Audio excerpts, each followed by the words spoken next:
Assalamualaikum warahmatullahi wabarakatuh. Saya Asuk Suryadi, NIM 1959 1019, kelas PGMI 5H.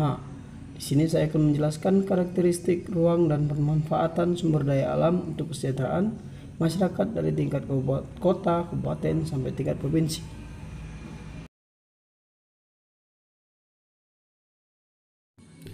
Pemanfaatan sumber daya alam. Pengertian sumber daya alam atau SDA, yaitu semua kekayaan berasal dari alam yang bisa dimanfaatkan untuk kebutuhan manusia. Sumber daya alam yang langsung digunakan artinya sumber tersebut dapat langsung dimanfaatkan tanpa perlu proses. Contohnya yaitu buah-buahan dan air minum. Sumber daya alam yang tak langsung digunakan berarti sumber harus melalui proses untuk bisa digunakan. Contohnya yaitu daging dan ikan. Sumber daya alam di dunia ini diciptakan oleh Tuhan untuk dimanfaatkan oleh manusia. Untuk memenuhi segala kebutuhan hidupnya, manusia perlu berusaha. Kegiatan tersebut disebut kegiatan ekonomi. Manusia selalu memanfaatkan sumber daya alam di sekitarnya untuk memenuhi kebutuhan. Karena sumber daya alam satu daerah dengan daerah lain tidak sama, maka kegiatan ekonomi manusia antar daerah berbeda-beda.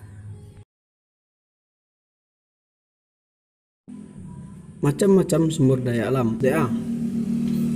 Ada berbagai macam sumber daya alam berdasarkan jenisnya. Sumber daya alam dibagi menjadi dua, yaitu hayati dan non-hayati. Sumber daya alam hayati berarti sumber yang berasal dari makhluk hidup, contoh hewan, tumbuhan, dan mikroba. Sumber daya alam non-hayati berarti sumber yang berasal dari bukan makhluk hidup, contohnya udara, matahari, tanah, batu, dan lain-lainnya.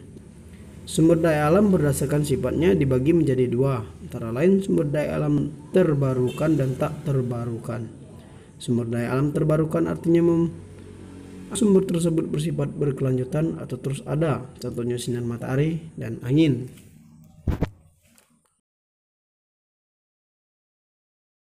Sumber daya alam tak terbarukan berarti sumber tersebut terbatas jumlahnya dan suatu saat akan habis, contohnya minyak, emas, batubara, dan lain-lain.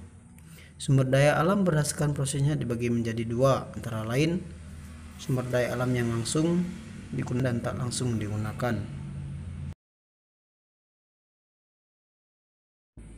Satu, pertanian. Pertanian merupakan usaha mengolah tanah untuk ditanami tanaman. Kegiatan pertanian dibagi menjadi tiga, yaitu sawah, kegiatan pertanian lahan basah, hasil utama padi. Tegal, kegiatan pertanian lahan kering sedikit air, hasil utama singkong, jagung, tebu, ubi. Pertanian ladang, kegiatan pertanian dengan membuka area hutan kemudian ditanami, hasil utama gandum dan sayuran. Kedua yaitu perkebunan. Kegiatan perkebunan dapat dibedakan menjadi dua, yaitu perkebunan dataran tinggi dan dataran rendah. Perkebunan dataran tinggi contohnya teh, cengkeh, buah-buahan, dan sayuran. Sedangkan perkebunan dataran rendah contohnya kelapa sawit.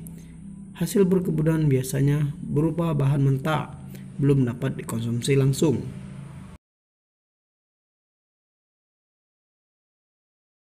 Ketiga yaitu perikanan.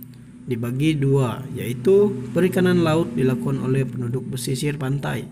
Hasilnya berupa bandeng, tongkol, cumi-cumi, bawal, dan udang. Perikanan darat dilakukan di sungai, empang, kolam, dan akuarium. Hasil perikanan darat yaitu ikan lele, mujair, nila, mas, koi, dan lain-lain. Yang keempat yaitu atau yang terakhir, peternakan. Peternakan merupakan usaha memelihara dan mengembangbiakan hewan untuk dikonsumsi sendiri atau dijual. Hewan ternak dibagi menjadi tiga, yaitu hewan ternak besar terdiri dari sapi, kerbau, dan kuda. Hewan ternak kecil terdiri dari kambing dan kelinci. Hewan ternak unggas terdiri dari ayam, itik, dan bebek.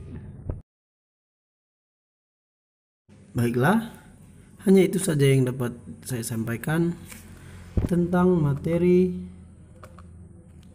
karakteristik ruang dan pemanfaatan sumber daya alam untuk kesejahteraan masyarakat dari tingkat kota, kabupaten, sampai tingkat provinsi.